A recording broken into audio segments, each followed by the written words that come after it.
presidente dos Estados Unidos, Donald Trump, impôs um veto de viagem por 90 dias para cidadãos de 7 países de maioria muçulmana.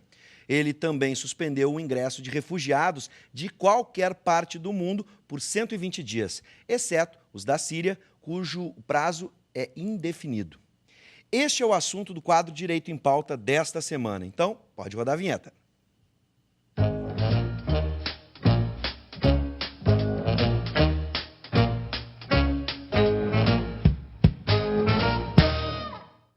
As medidas adotadas pelo presidente republicano Donald Trump são o assunto de hoje que a gente vai discutir, com a presença sempre do nosso professor Paulo Regis, que me ajuda no quadro Direito em Pauta. Estava com saudade do amigo, nesse tempo de férias. Seja bem-vindo, professor. Alegria revê-lo. Que bom. Alegria voltar a essa casa e vamos dar sequência às nossas altas indagações jurídicas. Muito bem, temos uma convidada especial. Hoje nós contamos com a professora Yasmine Caron Alves, que é professora de Direito Internacional na nossa unidade do campus de Gravataí, da UBRA de Gravataí. Seja bem-vinda, professora. Muito obrigada. Bem, boa noite, Boa noite. Professor Paulo Regis. É um prazer revê-los, E agradeço o convite da gente poder conversar mais um pouquinho sobre as questões do direito internacional e os impactos, no mundo e no cenário brasileiro também. Eu posso adiantar aqui, por exemplo, as medidas adotadas pelo presidente republicano Donald Trump geraram protestos em aeroportos, refugiados que já estavam em trânsito e os viajantes que possuem dupla cidadania ficaram retidos. Juízes de 4 estados americanos reverteram parcialmente a medida e evitaram a deportação de centenas de pessoas. Washington ainda estaria elaborando uma nova lei que irá restringir a concessão de vistos. E aí, doutor?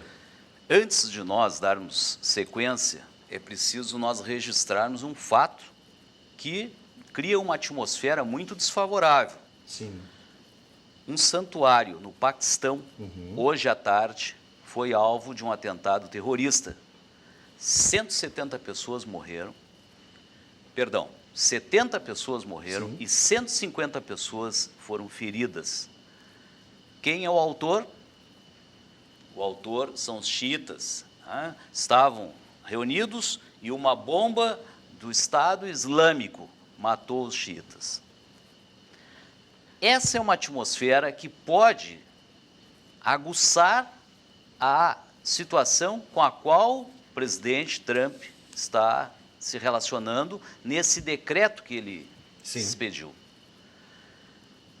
Professor Yasmine, nós gostaríamos de iniciar esse quadro e ouvindo sobre essas questões do direito internacional.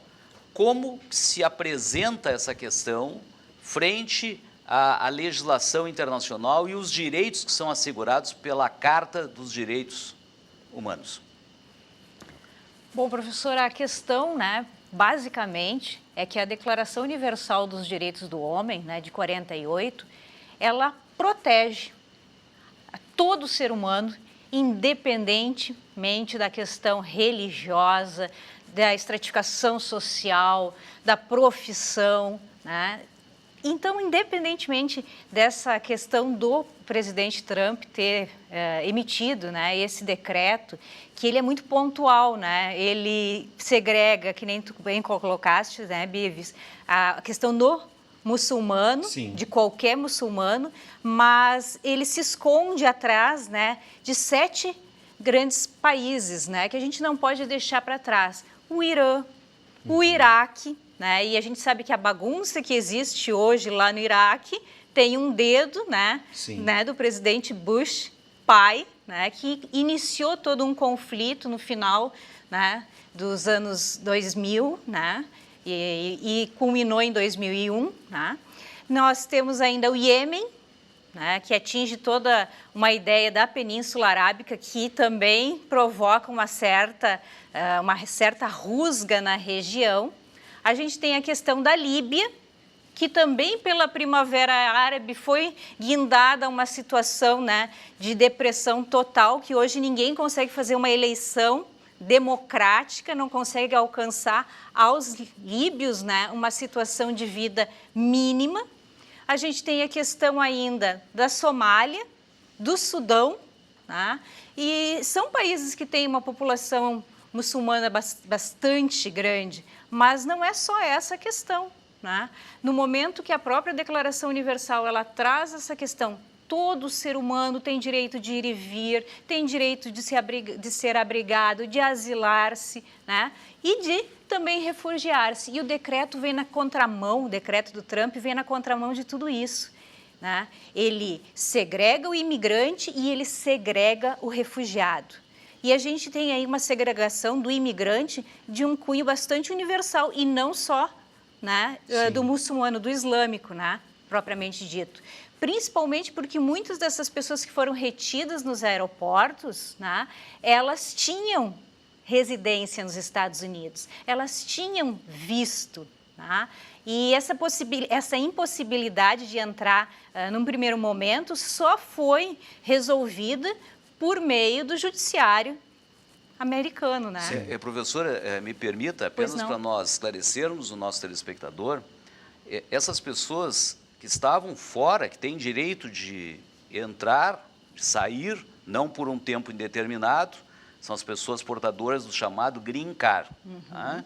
Essas pessoas tinham direito de retornar, porque elas estavam fora dos Estados Unidos. E esse decreto atinge diretamente, impedindo que essas pessoas retornassem aos Estados Unidos. Outra questão, apenas para deixar claro, lembrando que você pode participar da nossa conversa pelo WhatsApp, 99588-2374, 99588-2374.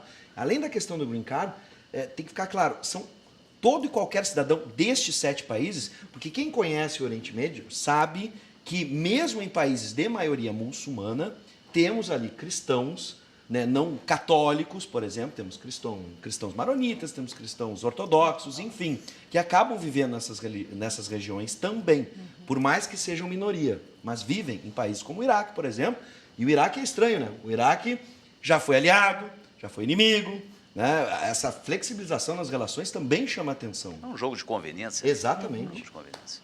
Econômico, jogo de conveniência econômico. A gente sabe os interesses. E um aspecto muito interessante, há uma pesquisa realizada nos Estados Unidos de que 49% das pessoas que foram consultadas estão de acordo com a medida exacerbada do presidente, 41% são contra. Agora, grandes empresas americanas, como a Coca-Cola, como aquelas do Vale do Silício, né, que são as empresas tipo Google, tipo Microsoft, tipo Twitter, tipo Facebook, essas empresas estão num clamor público, porque elas dependem da tecnologia, elas dependem de pessoas, e todos nós sabemos que existem pessoas que são técnicos, que não são apenas técnicos americanos, são pessoas que vêm de outros países e que precisam efetivamente circular. Então, há um clamor público desses grandes empresários. Essa empresa de café, que hoje também está no Brasil, eles pretendem, nos próximos anos, admitir uma grande quantidade de pessoas que são refugiados.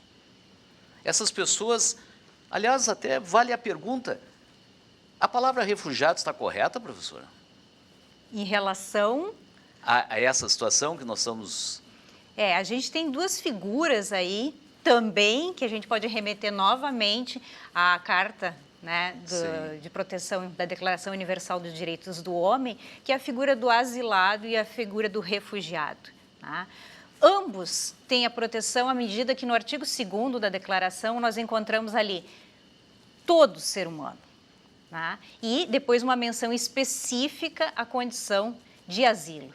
Na questão do refúgio, que foi posterior, né, que tem uma previsão internacional no Estatuto dos Refugiados de 51, nós vamos encontrar como refugiado aquela pessoa que sofre uma perseguição racial, política, religiosa. Tá? E na figura do asilado, né, o Instituto Jurídico ele é um pouquinho mais restrito e relacionado geralmente com a figura da perseguição política. E aí a gente tem as duas grandes figuras, né, do nosso cenário internacional, que é o Assange, né? Sim. Que tem Assange.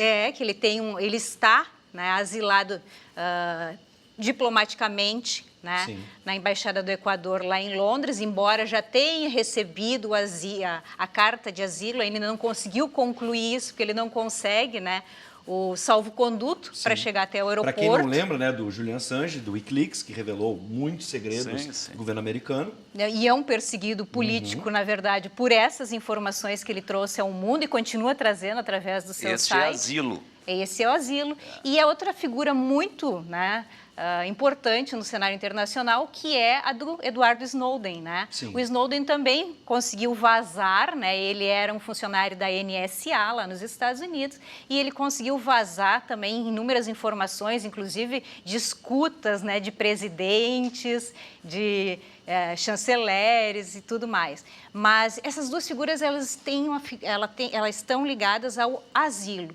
Já o refugiado e essa perseguição que se faz ao refugiado de forma racial, de forma religiosa ou até, né, numa seara mais de perseguição política também, tem muito a ver com essas conotações de guerra que nós vivemos hoje, que nem o caso da Síria, do próprio Iraque. E por isso que o decreto é muito marcante em relação ao refugiado sírio, que ele é banido praticamente dos Estados Unidos. E essa figura do banimento no direito internacional hoje, ela está totalmente morta, né? Sim. Isso aí é uma ideia dos povos pré-helênicos que faziam, né, ao seu opositor político, né, a possibilidade, né, de bani-lo da cidade-estado.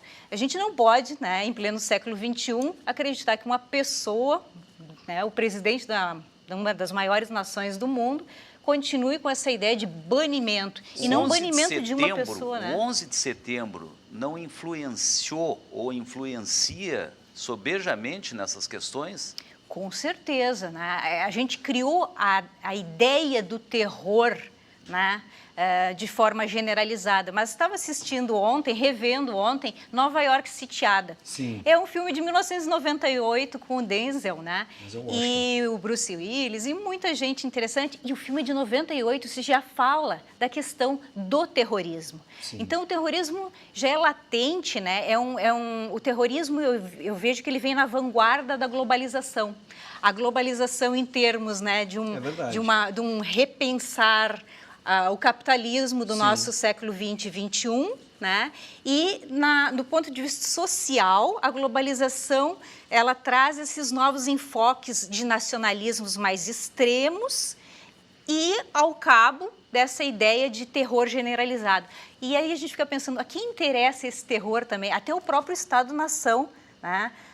Quando quer se configurar de forma mais extremista, rigorosa. Ele mobiliza, né? Ele mobiliza a população e o inimigo já mudou de figura. Nessa ideia de terror islâmico, a gente já teve a Ayatollah Khomeini, a gente passa por Saddam Hussein, entre outras figuras, agora o Gaddafi na Líbia, entre outros, né? Agora me chamou a atenção na observação do professor, a gente falou aqui não só de entidades privadas, né, multinacionais, como a Coca-Cola, entre outras, que representam Starbucks, né, até mesmo entidades do governo alemão, mas me chamou a atenção a manifestação da ONU, que repudiou, inclusive alegando que, com base unicamente na nacionalidade, está proibido qualquer tipo de veto.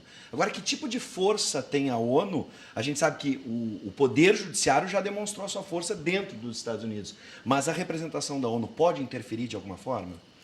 É que a ONU, na verdade, ela é uma formatação de um clube de países, né?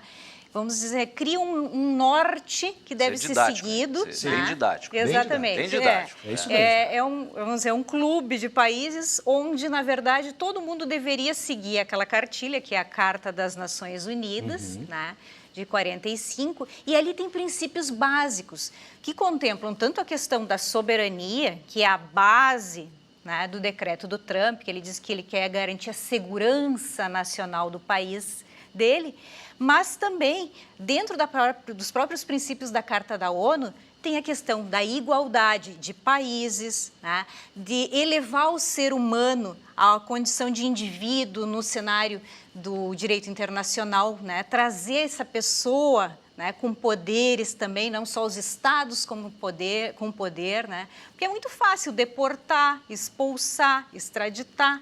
E esse poder todo está sempre concentrado na mão do país, né? E praticamente, né, quando a gente fala em deportação e expulsão, sempre na mão do Poder Executivo. Por isso que o decreto do Trump, ele é hostil em relação a essa questão da nacionalidade.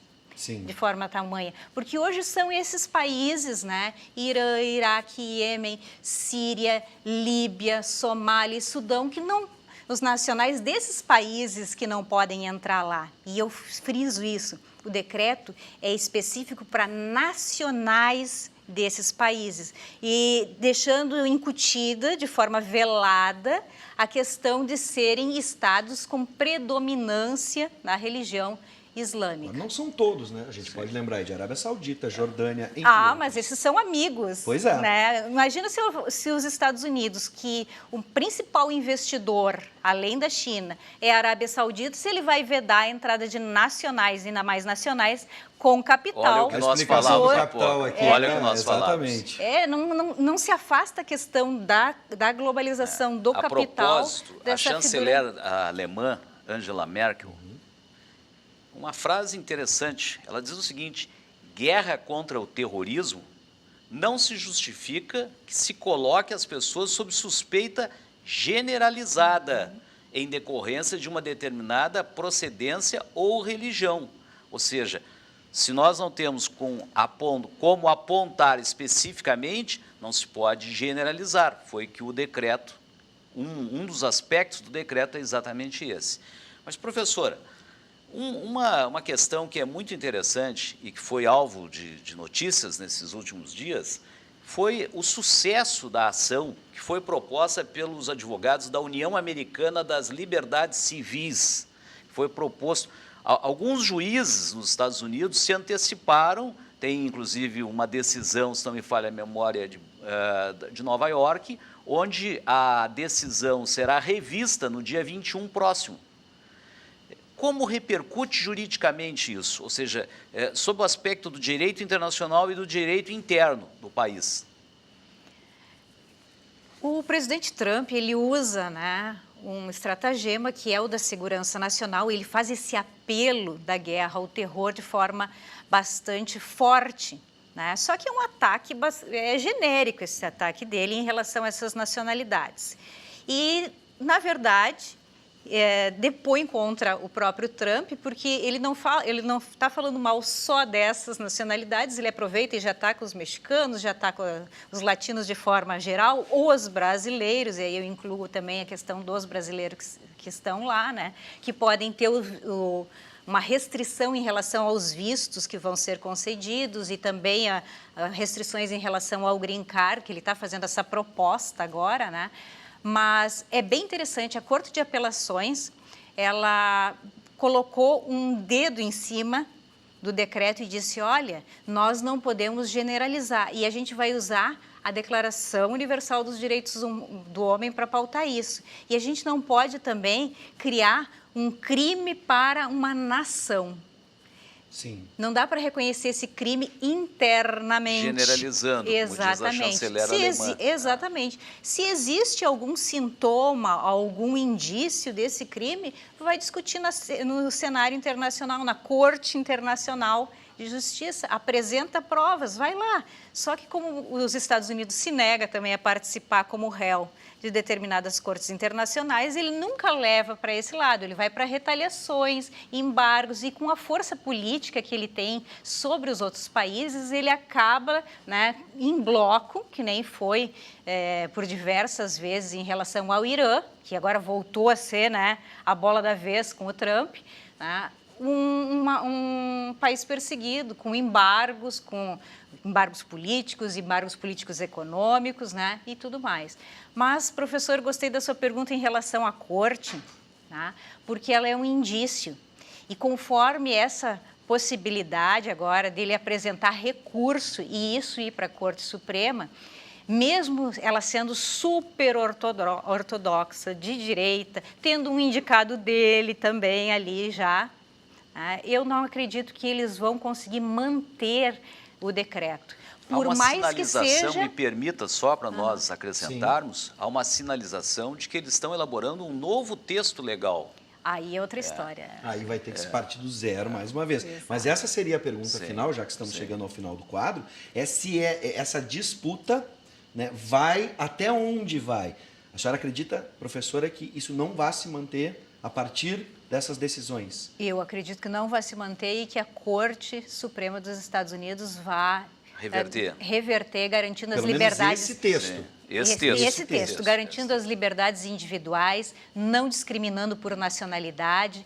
Os Estados Unidos sempre tiveram essa ideia de ser um país, né, de todos, é um país de imigrantes. Então, não tem porquê um país de imigrantes, né, criar banimentos, constrangimentos, né, sejam eles de ordem racial, sejam eles de ordem religiosa, né, em relação a outros países. Né?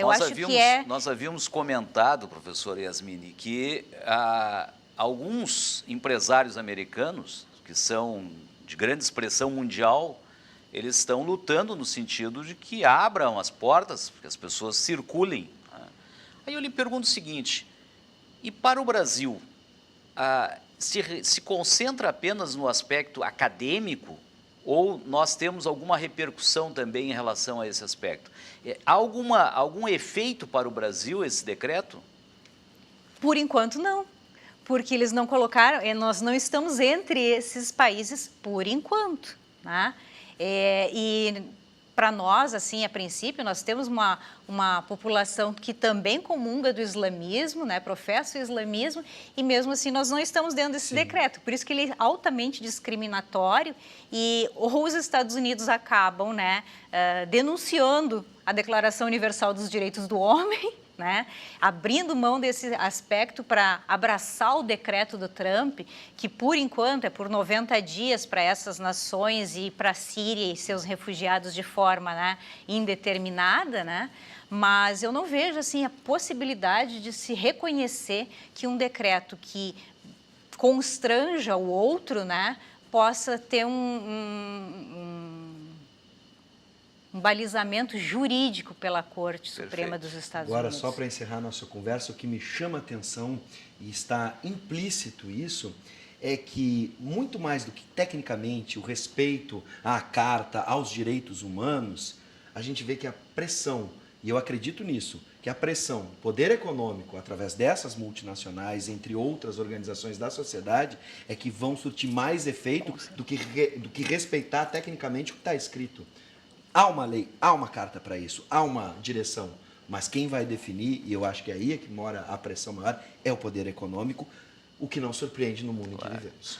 Vamos agradecer a professora Yasmine, mais uma vez, já contamos em outras oportunidades com a sua presença, com esta aula magnífica. Aguardamos ansiosos pelo retorno da professora para um próximo assunto. Então, muito obrigado, professora. Muito obrigada, eu que agradeço a vocês. É um privilégio estar com os colegas e, principalmente, né, poder, junto com o Conexão RS, trazer um pouquinho do direito internacional, que não é tão longe da gente, faz parte do nosso mundo no dia a dia, seja através dos embargos, da questão da globalização, uma questão simples que é o visto, tê-lo ou não, né? Então, realmente, eu acho que a gente tem que se aproximar dessas questões, né? Elas não são longínquas e elas nos atingem aí, né? O desemprego está aí. É verdade. Por quê? Porque Bela, excelente observação. Afinal de contas, no mundo globalizado, não há mais distâncias, né, professor?